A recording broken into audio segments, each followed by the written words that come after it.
Meu esposo me traiu com minha irmã, e ela achou que ele era o diretor de uma empresa milionária, mas ao descobrir a minha função dentro da empresa, ela entra em desespero.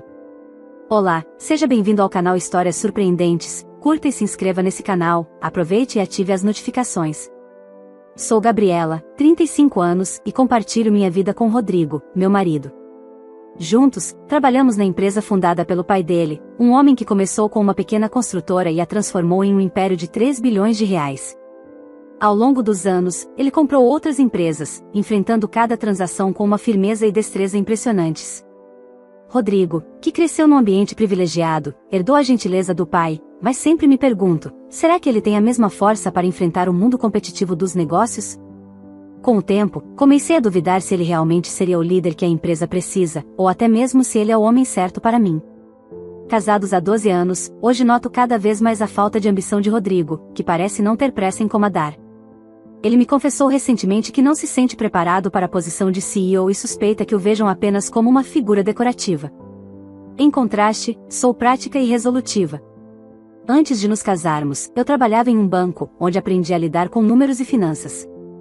Mesmo quando pensei em me dedicar exclusivamente ao lar, o pai de Rodrigo me pediu que considerasse trabalhar na empresa familiar, acreditando que meu olhar estratégico poderia agregar. Quando aceitei, ele começou a me convidar para as reuniões do conselho, sempre atento às minhas ideias e valorando minhas opiniões. No começo, alguns membros do conselho desconfiavam da minha presença, uma nora entre diretores de longa data.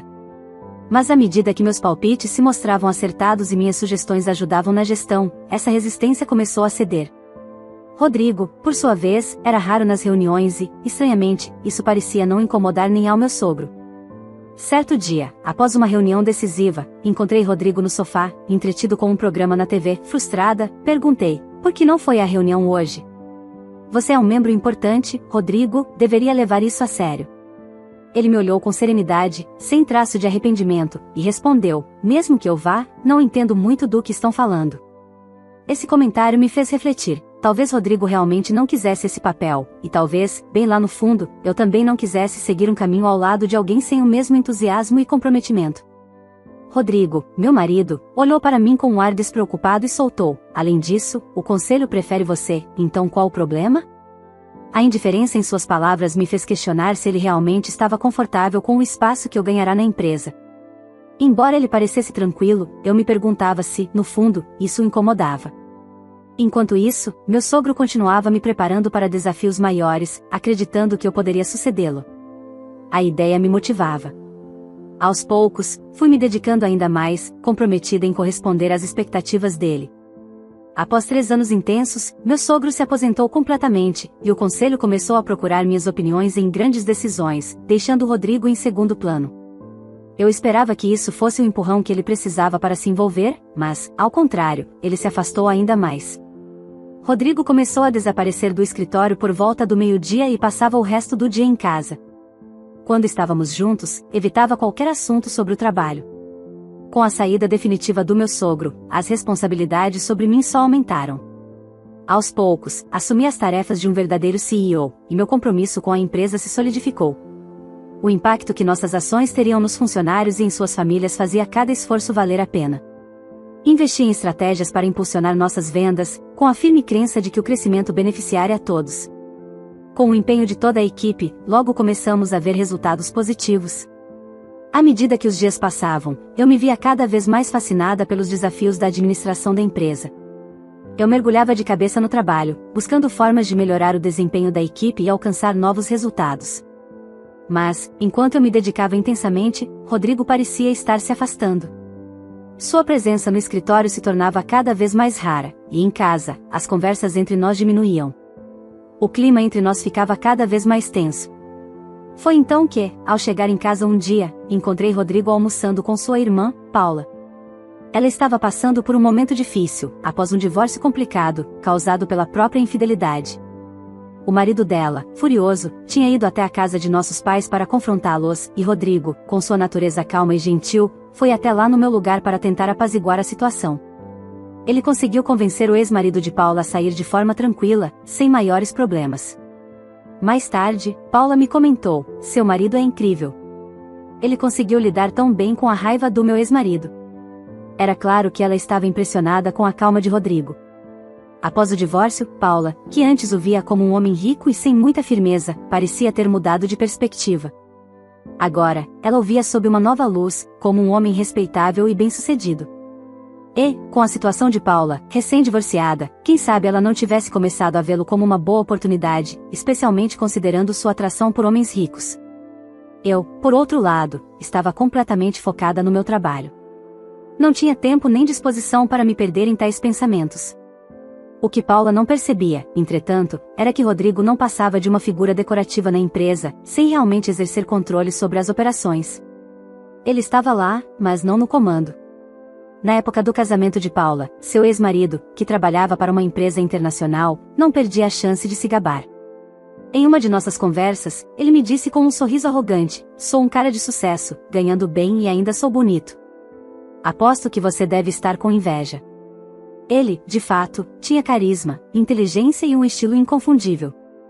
Eu não conseguia entender por que Paula, com tudo o que tinha, teria traído um marido tão bem-sucedido. 6 meses depois de Rodrigo mencionar que almoçou com ela, cheguei em casa e encontrei-o com um semblante sério, como nunca antes. Ele me olhou nos olhos e disse: "Gabriela, precisamos conversar." Suas palavras foram como um sinal de alerta, e eu senti o peso da situação antes mesmo de saber do que se tratava. "Na verdade, Paula está grávida de um filho meu, e eu quero o divórcio", ele soltou, deixando-me sem palavras. A notícia caiu como uma bomba. A ideia de um divórcio já era chocante, mas saber que Paula estava esperando um filho dele me deixou completamente atônita. Enquanto eu tentava processar tudo aquilo, Rodrigo continuou: "Paula quer vir aqui no nosso próximo dia de folga para discutir isso, então preciso do seu apoio." Fiquei sem reação, a cabeça girando. "Então você quer se casar com minha irmã?" perguntei, a incredulidade na minha voz clara. Rodrigo, com aquele jeito indeciso de sempre, respondeu: "Eu não necessariamente quero me casar com ela, mas se ela está esperando um filho meu, não tenho escolha." Sua falta de firmeza me deixou ainda mais frustrada. "Bem, se ela está esperando seu filho, teremos que lidar com isso. Vamos discutir tudo quando ela vier", disse, tentando manter a calma, mas já decidida a enfrentar a situação de forma prática. A verdade é que parecia que Rodrigo e eu nunca conseguíamos tomar uma decisão juntos. Por isso, decidi tomar as rédeas da situação e falar diretamente com minha irmã, para entender o que estava acontecendo. Mas, antes de qualquer coisa, eu precisava conversar com meu sogro sobre a empresa. Ser a nora do fundador significava que eu estava profundamente envolvida na administração, mas com o divórcio, eu sabia que tudo isso estaria em jogo. No dia seguinte, fui até a casa dos meus sogros e compartilhei com meu sogro tudo o que Rodrigo havia me contado. Minha sogra, visivelmente empolgada com a ideia de ser avó, manteve-se em silêncio, lançando um olhar pesado para meu sogro. Parecia que o anúncio de que Rodrigo seria pai importava mais para ela do que qualquer outra coisa, incluindo a administração da empresa. Meu sogro, após alguns segundos de reflexão, finalmente sorriu e disse: "Gabriela, quero que você continue cuidando da empresa do jeito que tem feito. Rodrigo pode fazer o que quiser, eu me encarregarei do resto." Naquele momento, ficou claro que ele valorizava a gestão da empresa muito mais do que seu próprio filho ou neto. Mesmo aposentado, a sua influência como fundador ainda era imensa, ele possuía a maioria das ações, o que significava que nenhum executivo poderia contrariá-lo. Com as questões do trabalho encaminhadas, eu me vi cada vez mais envolvida na empresa, sem vontade de me afastar. Era hora de lidar com o futuro, e isso incluía a conversa com minha irmã. Quando ela chegou na nossa casa no meu dia de folga, estava com um sorriso vitorioso. "Gabriela, é uma pena que você não tenha conseguido ter um bebê, mas vou te dar uma boa quantia em dinheiro como consolação. E por favor, saia desta casa imediatamente", ela disse, sua voz cheia de triunfo. Meu marido, o responsável por toda a situação, ficou em silêncio, como se não fosse parte do problema. Eu não conseguia acreditar na indiferença dele e, com calma, respondi: "O divórcio está certo, mas também precisamos falar sobre a indenização e a divisão de bens com o advogado para acertarmos tudo da maneira certa." Olhei para minha irmã e, com um toque de sarcasmo, acrescentei: "Nunca imaginei que você se interessaria por alguém como Rodrigo." Ela me lançou um olhar fulminante, mas logo se recompôs e, com uma confiança que parecia desconcertante, respondeu: "Cheguei à conclusão de que não se trata da aparência, mas do que há por dentro." Foi difícil conter o riso diante de sua afirmação tão convicta sobre entender a verdadeira natureza de Rodrigo. Mantendo a compostura, disse: "Isso é maravilhoso. Espero que vocês sejam muito felizes juntos a partir de agora." Minha irmã, ao falar sobre o interior de Rodrigo, parecia se referir ao que realmente importava para ela, o dinheiro. Ela claramente acreditava que meu marido era o presidente da empresa do nosso sogro, embora nunca tivesse ouvido isso diretamente dele. Após nossa conversa tensa, minha irmã anunciou que já estava pronta para se mudar e que tinha uma empresa de mudanças a postos. Antecipando suas decisões impulsivas, eu já havia providenciado um novo apartamento e me ative ao básico. No dia seguinte, contratei um advogado para começar a formalizar a divisão de bens e a indenização. Com a mudança em andamento, as negociações começaram. Meu advogado liderava as conversas, enquanto meu marido se mantinha em silêncio, com uma expressão vazia. Era minha irmã quem assumia todo o controle. Como mencionei, estou disposta a pagar o valor da indenização que você decidir. Fique à vontade para pensar no que é justo, disse ela, sem hesitar. Meu advogado, sabendo que ela já estava pagando uma indenização ao ex-marido, decidiu buscar uma compensação tanto de Rodrigo quanto dela. Ele sabia que seria complicado pedir mais dela, mas, como ela se ofereceu, seguimos em frente. Na discussão sobre a divisão de bens, minha irmã fez uma afirmação cheia de confiança: esta mansão é da família de Rodrigo, então não deveria entrar na divisão, certo? Meu advogado, com calma, respondeu: este imóvel e o terreno pertencem à empresa. A decisão sobre isso cabe à empresa. Para minha surpresa, até meu marido parecia acreditar que a casa era propriedade do pai dele. Ah, é mesmo? Eu achava que esta casa era do meu pai, comentou Rodrigo, como se fosse uma observação casual. Sua revelação pegou minha irmã de surpresa, fazendo-a imediatamente questionar o advogado: espera aí, isso quer dizer que eu não posso morar aqui? O advogado, com sua postura séria, respondeu: como a casa é da empresa, você só poderá ficar se a empresa permitir. Minha irmã, aliviada, respondeu rapidamente: ah, você deveria ter me dito isso antes. Está tudo bem, desde que Rodrigo, o presidente, mora aqui. O advogado ficou alguns segundos sem saber o que dizer, até que, não conseguindo conter o riso, soltou: do que você está falando? Gabriela é a presidente, não Rodrigo. Eu não pude evitar dar uma risadinha ao perceber que minha irmã estava prestes a se mudar com Rodrigo sem nem saber disso. Ela virou-se para ele, completamente atonita, e perguntou: Rodrigo, você não é o presidente? Eu entrei na conversa para esclarecer as coisas, pois Rodrigo parecia mais confuso do que nunca. Rodrigo é conselheiro, mas sem nenhuma autoridade executiva. Eu, por outro lado, sou diretora executiva e presidente. Quando meu sogro se aposentou, ele me nomeou para esses cargos, e todos os executivos da empresa apoiaram a decisão. Quanto a Rodrigo, ele tem um cargo simbólico devido ao acordo com o pai dele, mas na prática, ele não exerce nenhuma função executiva. O salário dele é até menor que o de um funcionário comum, e sou eu quem cuido de todas as despesas da nossa casa. Rodrigo parecia alheio a qualquer conversa sobre nossas finanças, e ele nem sabia que, embora a casa fosse da empresa, ela estava sujeita a um aluguel estabelecido pelo meu sogro. Para mim, isso sempre foi parte de um contrato normal, mas para ele parecia ser algo completamente fora do seu radar. O advogado, ainda rindo da situação, perguntou: então, podemos continuar alugando a casa para Rodrigo? Minha irmã, já irritada, disparou: aluguel? Você está falando sério? A casa é da empresa, ela deveria ser de graça. O advogado, ainda rindo da situação, revelou o valor do aluguel da mansão, deixando tanto Rodrigo quanto minha irmã em choque. Rodrigo, claramente pego de surpresa, soltou: nossa, esse aluguel é caro. Não vou conseguir pagar isso com meu salário. Ele admitiu, sem rodeios, que sua remuneração executiva era insuficiente para cobrir uma despesa tão alta, deixando-lhe quase nada para outras necessidades.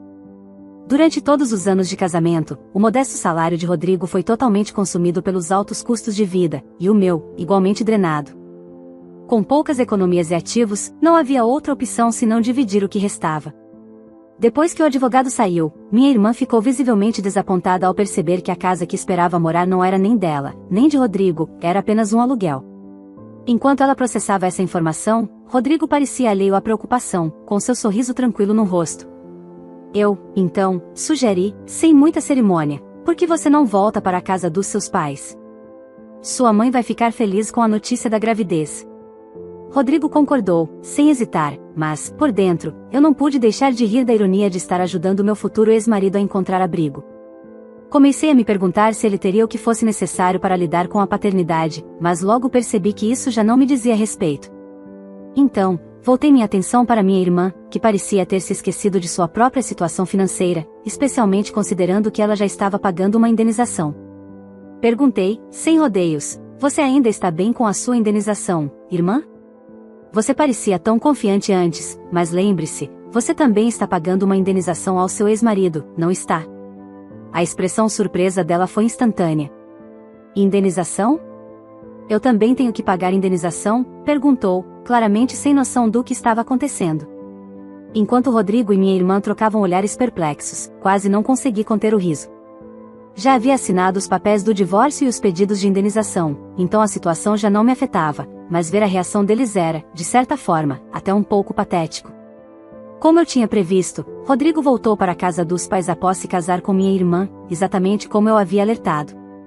Mas, como era de se esperar, o casamento deles logo virou um campo de batalha, com brigas constantes, especialmente entre minha irmã e meu sogro. O estopim foi a mentira de que minha irmã estava grávida de Rodrigo. A mãe dele, ansiosa por um neto, explodiu de raiva ao descobrir a verdade, e meu sogro, que nunca gostou de minha irmã, simplesmente se recusou a falar com ela. Quando a questão da indenização de Rodrigo foi resolvida, meu sogro, visivelmente frustrado, decidiu cobrir as despesas dele. Mas minha irmã, achando que poderia manipular a situação, implorou: você pode pagar minha indenização também? A resposta do meu sogro foi ríspida e cheia de raiva: não tenho nenhum motivo para fazer isso. Ele estava claramente irritado. Diante disso, minha irmã, percebendo que as coisas não saíam como ela havia planejado, saiu da casa sem dizer uma palavra. Desapareceu de vez. Ficou claro que ela se casara com Rodrigo apenas para tentar escapar da indenização, uma decisão tão ingênua quanto patética. Enquanto isso, Rodrigo parecia cogitar uma reconciliação comigo, mas meu sogro o repreendeu de forma cruel: você não é o tipo de homem que deveria começar uma família. Mal consegue cuidar de si mesmo. Refletindo sobre tudo o que havia acontecido, senti que era o melhor para mim. Sair daquela casa foi um marco significativo. Já havia encontrado um novo apartamento e estava ansiosa para recomeçar. A casa que um dia foi meu lar agora parecia um fardo que eu finalmente havia largado. O fato de ela pertencer à empresa do meu ex-sogro ainda era uma questão delicada, mas não me importava mais. Eu estava pronta para seguir em frente, focada no meu trabalho e abraçando a nova fase da minha vida, deixando para trás o caos que destruiu meu casamento. Ficou evidente que Rodrigo e minha irmã estavam seguindo seus próprios caminhos, e eu não tinha a mínima intenção de me envolver no drama deles novamente. O que vivi com eles me trouxe lições valiosas sobre confiança, responsabilidade e a importância de tomar decisões que sejam melhores para mim, e não para os outros. Decidi que nunca me reconciliaria com meu ex-marido, independentemente de seus pedidos. A traição dele com minha irmã destruiu qualquer vestígio de confiança que eu ainda pudesse ter nele. E sua atitude fria durante nossas discussões só me fez desgostar ainda mais dele. Ele perdeu a posição de executivo e agora ocupa um cargo temporário, o que, para mim, só confirma que ele nunca esteve à altura das responsabilidades que assumiu. Durante nosso casamento e após o escândalo com minha irmã, ficou claro que ele não era confiável nem respeitável. Seu comportamento, tanto no casamento quanto depois, só reforçou a certeza de que ele não merecia meu respeito.